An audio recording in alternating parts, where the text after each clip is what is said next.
પ્રભુની રાત્રિ એ આપણા માટે બહુ જ અગત્યની છે. જે રીતે ઇઝરાયેલી પ્રજાને માટે એ મહત્વની રાત્રિ બની. મારા પ્રિય ભાઈ બહેનો, પ્રભુના દાસે ત્યાં વંચાવ્યું એ પ્રમાણે કે પ્રભુ એ પ્રજાને ગુલામીમાંથી મુક્ત કરી રહ્યા હતા.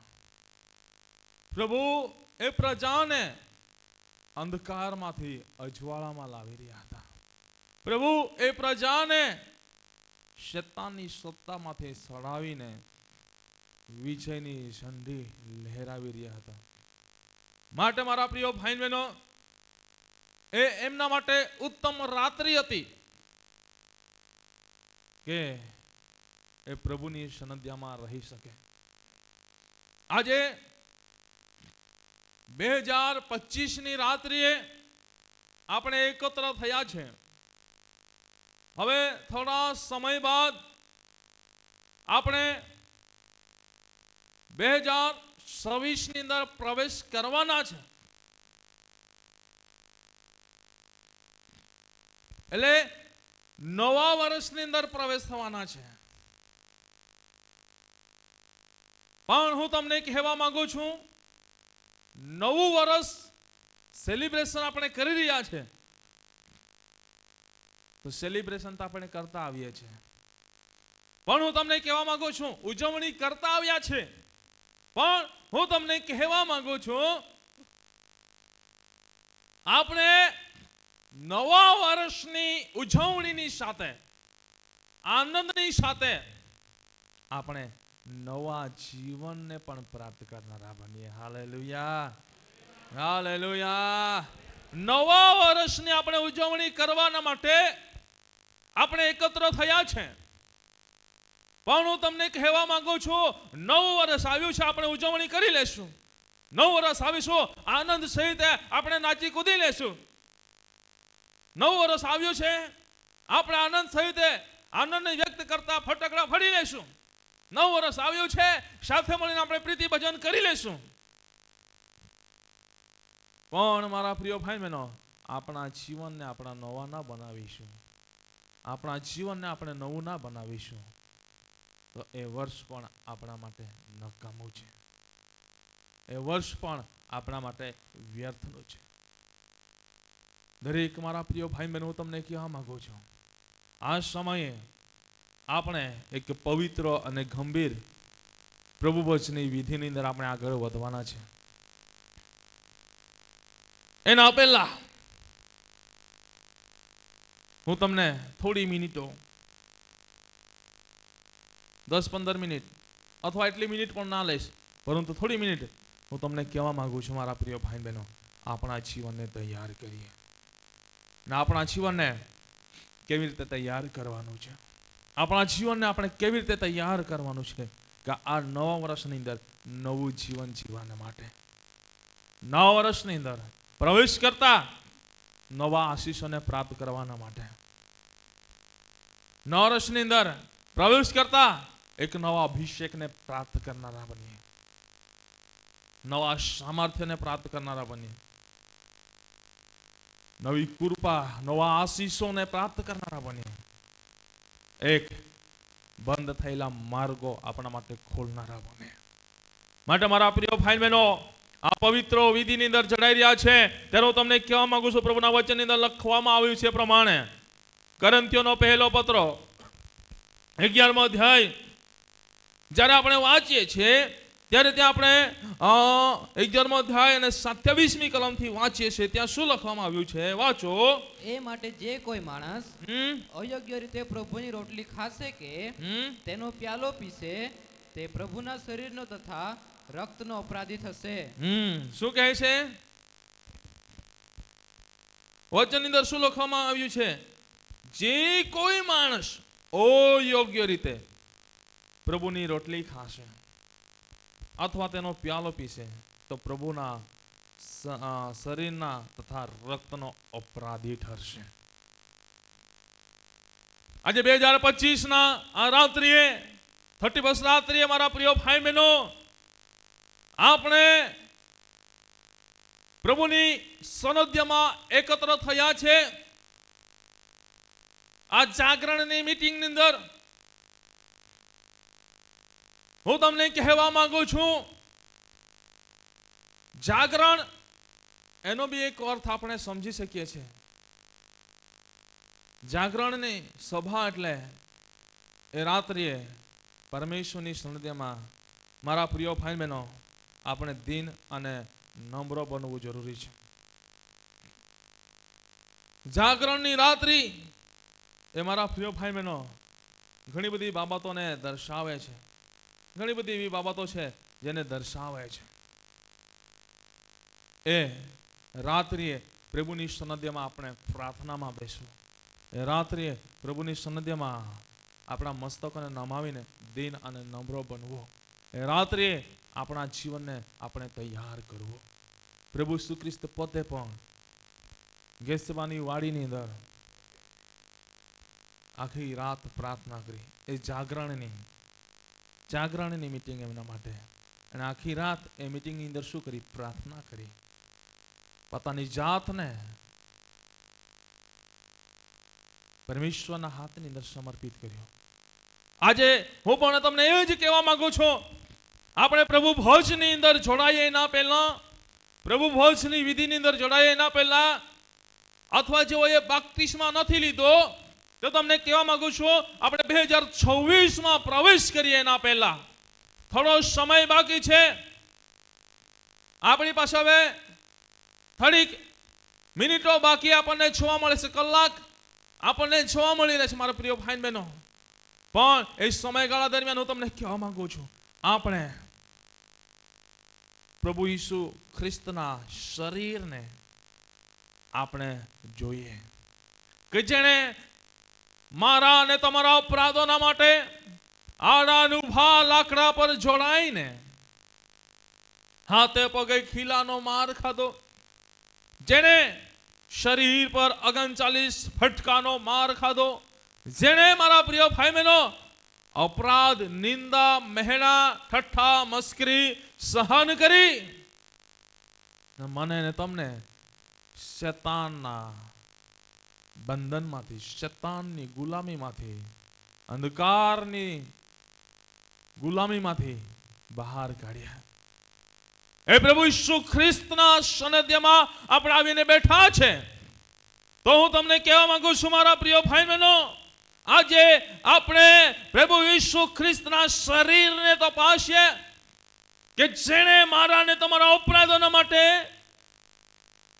39 ફટકાઓનો માર ખાધો.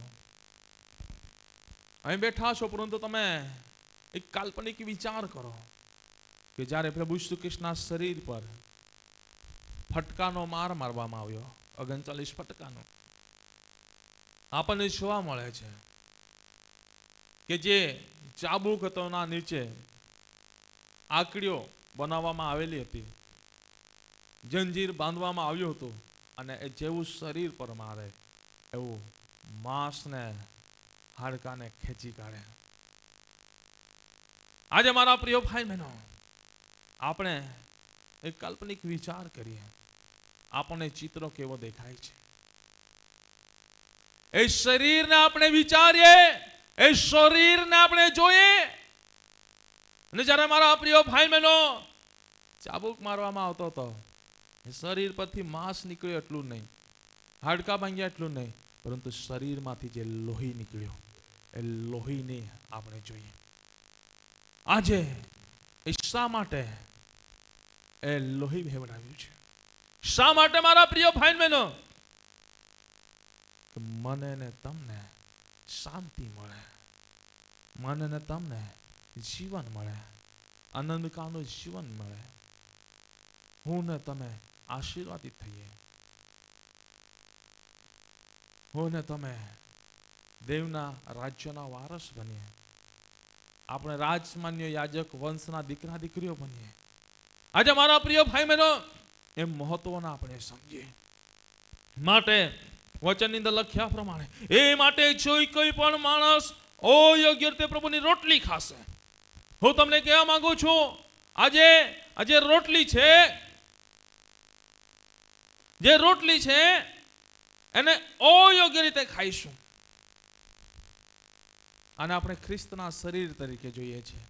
અને આને અયોગ્ય રીતે જ્યારે આપણે લઈશું ત્યારે મારા પ્રિય ભાઈ બહેનો આપણે પ્રભુના શરીરના અપરાધી ઠરીશું. અપરાધી ઠરીશું.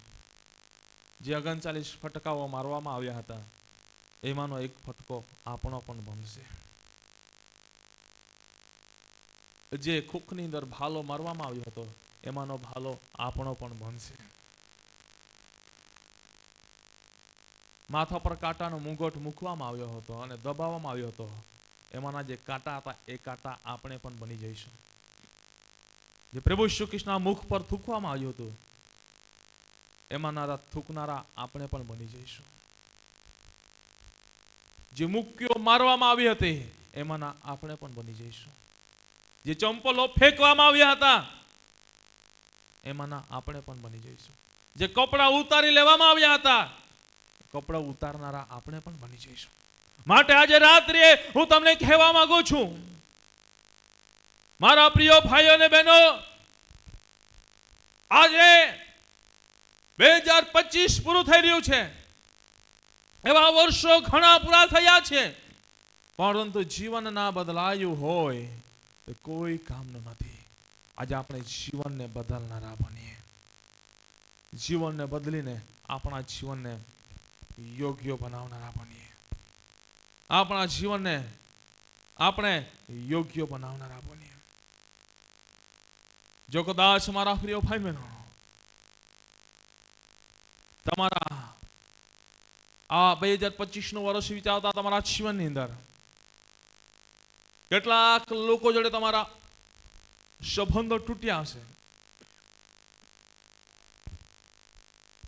લડાઈ ઝઘડા થઈ હશે, અથવા નાની મોટી બાબતોની અંદર વાતાવરણ ખરાબ થયું હશે અને એકબીજાની સાથે તમે વેર કરી રહ્યા હોય.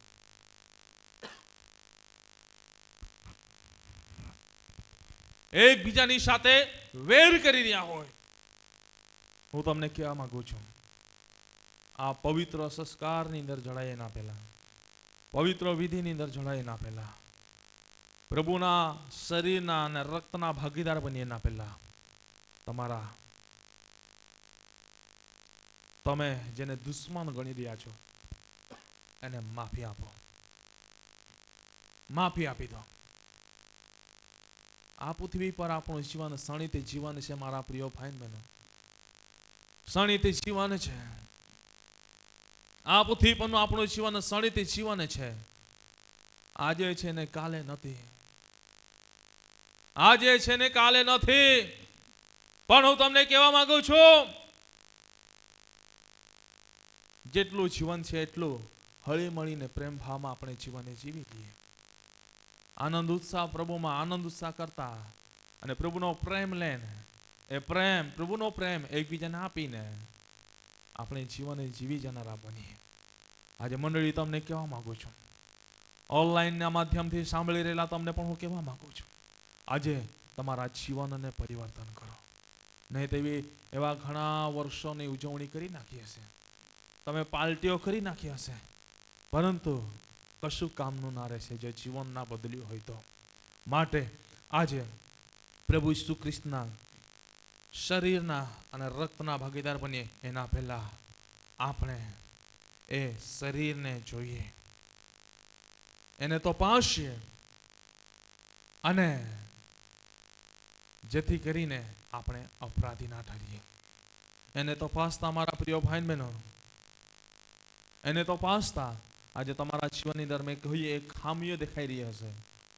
આ સમય છે માફી માંગવાનો.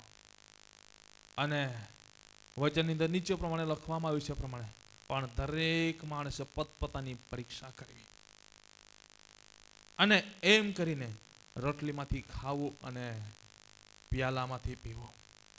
કેમ કે પ્રભુના શરીરના ભેદ જાણ્યા વગર જે ખાય છે તથા પીએ છે તે ખાધાથી તથા પીધાથી પોતાને શિક્ષા પાત્ર ઠરાવે છે. આજે 2026 એક નવું વર્ષ પ્રવેશ કરી રહ્યા છે અને એ વર્ષ શિક્ષા પાત્ર ના બને પરંતુ વચનની અંદર પ્રભુના દાસે વંચાયું પ્રમાણે વર્ષના શરૂઆતથી વર્ષના અંત સુધી એ આશીર્વાદિત બને, એ સમૃદ્ધિનું વર્ષ બને, એ વૃદ્ધિનું વર્ષ બને, એ પ્રકાશિત વર્ષ બને, એ ફળવંત વર્ષ બને, એ મહિમાનું વર્ષ બને, આશીષનું વર્ષ બને, અભિષેકનું વર્ષ બને. જો તમે ઈચ્છા રાખો છો તો આ સમય છે મારા પ્રિય ભાઈ બહેનો. હું વચનમાં હવે આગળ ના વધતા સમયને ધ્યાનમાં રાખીને આપણે આ પવિત્ર વિધિ તરફ જણાઈએ એના પહેલા દરેક વ્યક્તિ આપણા મસ્તકને નમાવીએ અને આપણા જીવનને પરમેશ્વરના હાથની અંદર સમર્પિત કરીએ. હરેક વ્યક્તિ ઘૂંટણ પર આવે, કોઈ પણ વ્યક્તિ પલાટ